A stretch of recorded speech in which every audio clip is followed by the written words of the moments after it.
सन्मान्य मंत्री महोदयांनी जो प्रस्ताव सभागृहासमोर मांडलेला आहे, सन्मान्य मंत्री महोदयांनी सभागृहासमोर जो प्रस्ताव मांडलेला आहे, अहो काय अजून वेगळं काय बोलायचं आहे?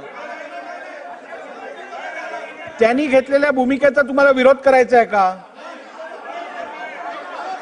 बोला बोला.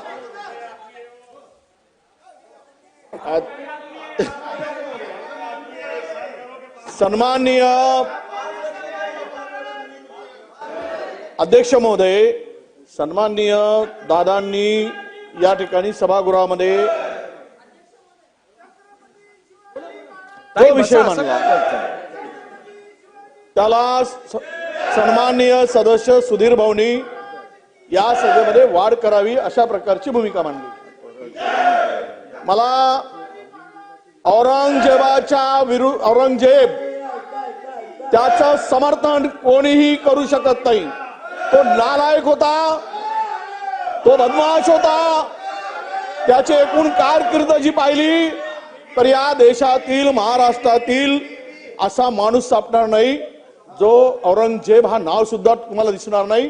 जे मुस्लिमांमध्ये सुद्धा औरंगजेब नाव ठेवताना लोक घाबरतात. त्याला कारवाई केली, ती कारवाई वाढवून मिळावी याबद्दल अजिबात आमचं समर्थन आहे. ऐका ना, तुम्ही काय ठेका घेतला काय? आमचं ऐका ना, ज्यावेळेस सुधीर भाऊ बोलत होते त्यावेळेस आम्ही बोलत होतो काय?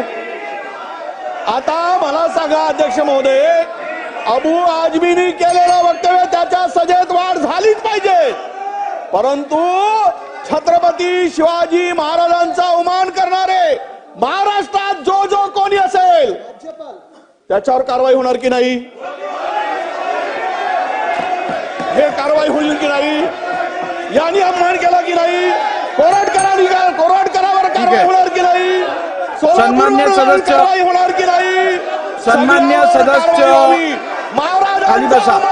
मान्य मंत्री महोदयांनी जो प्रस्ताव सभागृहासमोर मांडलेला आहे त्याच्यात जे उल्लेख केलेला आहे तेवढंच एक्सपल्शन आपण या अधिवेशनात करू शकतो असा आपला निर्णय आहे.